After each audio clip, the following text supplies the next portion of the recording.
እኔ ተስፋ ስቆርጥና የሚሰማኝን ስሜት ዋጥ አድርጌ ስኖር ፈጣሪ አንተን እንድታበረታኝና እንድታጽናናኝ የላከልኝ ይመስለኛል። የኔ ፍቅር አንተ ማለት እኮ ከፈጣሪ የተሰጠኸኝ ብርሃኔና ብርታቴ ነህ። በጣም ለማፈቅርሽ የኔ ንግስት። አሳለፍኩት ሕይወት ብዙ ነው ልንገር፣ ካየኋቸው ሁሉ አንተ ትለያለህ። ለትንሽ እኮ ነው የተረፍኩት እኮ። ከምኑ ነው የተረፍሽው? ማታ ትርሲትን ዶክመንቱን ከየትም ብላ እንድታመጣ አስፈራርቻ ስወጣ ከማም ጋር በር ላይ ተገጣጠመ። ብትሰማሽ ኖሮ ዝም አትልሽም ነበር። ምልክቱማ እንደዛ ነው። ግን ጆ ሁለት ሰምታኝ ከሆነ ከዚህ ቤት ቀጥታ ነው የምታባረረኝ። አይዞሽ የኔ ፍቅር አትጨነቂሽ። ሁሉን ነገር ደግሞ እናሳካዋለን። እኔ ደግሞ ሁሌም ከጎንሽ ነኝ። አመሰግናለሁ። አፈቅርሃለሁ። እኔም አፈቅርሻለሁ። ትላንትና ማታ ትርሲት ክፍል ገብታ ቆይታ ስትወጣ ተገጣጠመን። ቆይ ምን ልታረግ ገብታ ነው? እሷ የምትለው በሰላም እንደተኛች ለማረጋገጥ ነው። እኔ ግን ምንም ውስጥ ያላመናትም። አሁን ላይ ዝም ብላ ብትፍጨረጨር ነው እንጂ ምንም ነገር ልታመጣ አትችልም። እሷን አይደለም የምፈራው፣ አባቷ የሆነ ነገር እንዳያደርግ ብዬ ነው። ምንም ጥሩ ነገር እየሸተተኝ አይደለም። እኔ የምልሽ ግርማ መቼ ነው የሚመጣው? እኔ አላውቅም። ምን ነው የትርሲት ፕሮሰስ ብዙ ይቀረዋል እንዴ? እሱ አይመለከትሽ። ታው ግን ኪሩ ታው፣ ቢያንስ እህቴን ደስታ እንኳን እንዳትከልክለኝ። ጊዜው እየሄደ ሲመጣ ትረሻለሽ መሰለኝ። እንትን ያደረሻት እኮ አንቺ ነሽ። እባክህ ኪሩቤል ይህንን ነገር በተደጋጋሚ እያስታወስክ ልቤን አታድማው። ስለዚህ በማያገባሽ ነገር ውስጥ አትግቢያ። ትንሽ ጊዜ ብቻ በንብርክክ እንድትሄድ አድርጌ ነው የምቀርክ። ትንሽ ጊዜ። ሰላም የቻናላችን ቤተሰቦች፣ ዛሬም እንደተለመደው የብዙዎቻችሁን ቀልብ የገዛውንና በጉጉት የምትጠብቁትን ትርሲት የተሰኘውን ልብ አንጠልጣይ ታሪክ ክፍል 13ን ይዘንላችሁ ቀርበናል። ባለፈው ክፍል ላምሮት በትርሲት ክፍል ውስጥ የፈጠረችው ሁከትና ያሳየችው ድንገተኛ መደናገጥ በቤተሰቡ ውስጥ ትልቅ ጥርጣሬን መዝራቱ ይታወሳል። እውነትና ውሸት ፊት ለፊት በሚፋጠጡበት በዚህ ቤት ውስጥ ሚስጥሮች አንድ ባንድ እየፈነደኑ ነው። ላምሮት ያሳደደችው ያ ሚስጥራዊ ዶክመንት ምንድን ነው? የወይዘሮ ዝናሽ ቀጣይ እርምጃስ ምን ይሆን? በቀጥታ ወደ ዛሬው አንገብጋቢ ታሪክ እንሸጋገራለን። እስከ መጨረሻው አብራችሁን ቆዩ። ከባድ ጸጥታ የቤቱን ግድግዳዎች ወርሷቸዋል። የትርሲት ክፍል ውስጥ ግን አየር ላይ የሚንሳፈፍ ትልቅ ጥያቄ አለ። የወይዘሮ ዝናሽ አይኖች ልጃቸው ትርሲት ላይ አርፈዋል። ልባቸው አልረጋም። የላምሮት ነገር አልዋጥላቸው ብሏል። ወይዘሮ ዝናሽ ፊታቸውን ወደ ትርሲት አዙረው ድምጻቸውን ዝቅ አድርገው ጠየቁ። እውነት በሰላም መተኛትሽን ለማረጋገጥ ነው ክፍልሽ ድረስ መጣ የነበረው? ትርሲት ደነገጠች። የእናቷ ጥያቄ ያልጠበቀችው ነበር። ሆኖም ስሜቷን ለመደበቅ እየሞከረች መለሰች። አዎ እማዬ። ምን ነው? ምን አለችሽ? ወይዘሮ ዝናሽ ግን መልሷ አላረካቸውም። ጭንቅላታቸውን እየነቀነቁ አይ ምንም አላለችኝም አሉ። ነገር ግን ጨመር አደረጉበት። እንደው ስላላመንኳት ነው። ይህ አባባል በትርሲት ውስጥ ትልቅ ፍርሃትን ፈጠረ። እናቷ የሆነ ነገር እንደጠረጠሩ ገባት። የላምሮት መመላለስ በበስተጀርባው ሌላ ሚስጥር እንዳለ ለማወቅ ፈለገች። እማ አለች ትርሲት። አቤት የኔ ልጅ አሉ ወይዘሮ ዝናሽ። ትርሲት ድምጿን አጥብቃ እየጠየቀች እኔ ክፍል ያስቀመጥሽው አስፈላጊ ዶክመንት አለ እንዴ? ወይዘሮ ዝናሽ ጥያቄው አስደነገጣቸው። አይኖቻቸውን በረቅ አድርገው ኧረ የለም ለምን ጠየቅሽኝ አሏት። ትርሲት ነገሩን ለማለስለስና እናቷን ላለማስደንገጥ ፈጠነች። አይ ያው ላምሮት መመላለሷ ይሄን ያክል ያሳሰበሽ ምናልባት ያስቀመጥሽው ፋይል ካለ ብዬ ነው። የእናቶች ልብ አይሳሳትም። ወይዘሮ ዝናሽ የትርሲትን አይን በትኩረት እየተመለከቱ ምን ነው የጠየቀችሽ ነገር አለ እንዴ ትርሲትዬ አሏት። ትርሲት ግን ሚስጥሩ እንዲወጣ አልፈለገችም። አልጠየቀችኝም፣ ምንም አላለችኝም እማዬ፣ ያንቺ መጨነቅ አሳስቦኝ ነው ስትል መለሰችላቸው።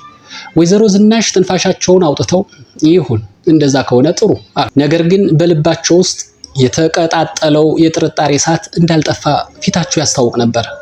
ከዚህ ሁሉ ጭንቀትና ጥርጣሬ ርቆ ግን ሌላ ውብ ዓለም ተፈጥሯል። የትርሲትና የኪሩቤል ዓለም። ሁለቱም ተቀምጠዋል። በዙሪያቸው ያለው አየር በንጹህ ፍቅር የተሞላ ነው። ኪሩቤል ወደ ትርሲት ተመልክቶ በፈገግታ መናገር ጀመረ። አንዳንዴ ግን በጣም ግርም እንደሚለኝ ታውቂያለሽ አላት። ትርሲትም በአድናቆት እየተመለከተችው ምኑ ነው የሚገርም ኪሩ ስትል ጠየቀችው። ኪሩቤል ካለፈው ሕይወቱ በመነሳት የእግዚአብሔርን ድንቅ ስራ እንዲህ ሲል ገለጸላት። እግዚአብሔር እኔና አንቺን ያጣመረበትን መንገድ ሳስብ በጣም ነው የሚገርመኝ። በነገራችን ላይ 12ኛ ክፍል በጣም በከፍተኛ ውጤት ጨርሼ የድሬዳዋ ዩኒቨርሲቲ ነበር የተመደብኩት። እዛ ግን አየሩ ስላልተስማማኝ እዚህ ልማር ወሰንኩኝና ወደዚህ መጣሁ። ባይገርምሽ አሁን የተመዘገቡበት ኮሌጅ ራሱ ለቤት የቅርብ ስለሆነ ነው የተመዘገቡት። ግን ለካ አንቺን ሊያገናኘኝ አስቦ ነበር እዛ ያስገባኝ። ትርሲት የኪሩቤልን ንግግር ልቧን ነካው። በሕይወቷ ያሳለፈችውን መከራና ብቸኝነት አስባ አይኖቿ በእንባ ተሞሉ። ሆኖም የደስታ እንባ ነበረ። በጣም የሚገርም ነው ታውቃለህ አለችው።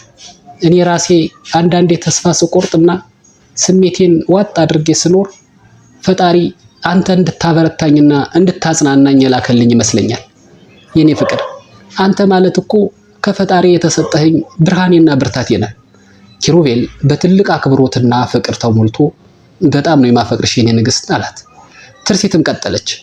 ያሳለፍኩት ህይወት ብዙ ነው ልንገርህ፣ ካየኋቸው ሁሉ አንተ ትለያለህ። ይህንን ስትለው በልቧ ውስጥ የሚመላለሰውን ጥልቅ ስሜት በቃላት ብቻ መግለጽ አልቻለችም። ስለዚህ ድምጿን አውጥታ የሚካኤል በላይነህን ያንን ድንቅ የፍቅር ዜማ ለኪሩቤል በለስላሳ ድምፅ አንጎራጎረችለት። ቃል ካፌ ባይወጣ ማዘን መደሰቴ፣ ፊቴን አይተህ ብቻ ታውቃለህ ስሜቴን። ነገር ግን በዚህ ምድር ላይ ፍቅር ባለበት ሁሉ ምቀኝነትና ሴራም አይጠፋም። ወደ ላምሮትና ወደ ጆን ቤት ስንመለስ የምናገኘው ትዕይንት ግን ሙሉ በሙሉ የጭንቀት ነው። ላምሮት ከመጣች ጀምሮ ክፍል ውስጥ ዝም ብላ ትብሰለሰላለች።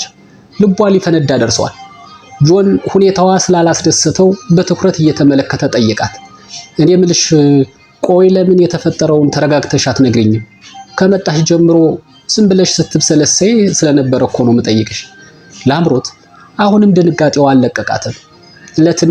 ለትንሽ እኮ ነው የተረፍኩት ጆን አለችው። ጆንም በመገረም እኮ ከምኑ ነው የተረፍሽው ሲል ጠየቃት። ላምሮት ያንን አስፈሪ ምሽት እንዲህ ስትል ተነፈሰችው። ማታ ትርሲትን ዶክመንቱን ከየትም ብላ እንድታመጣ አስፈራርቻት ስወጣ ከእናቴ ጋር በር ላይ ተገጣጠም። ጆን ደነገጠ። ማለት ሰምታሻለች ማለት ነው ወይስ አላት። ላምሮት ራሷን እየነቀነቀች አላውቅ እሱ አይደለም እንደዚህ የሚያስጨንቀኝ ስትል ጮኸች። ጆን ነገሩን ለማቅለል ሞከረ። አይ ብትሰማሽ ኑሮ ዝም አትልሽም ነበር።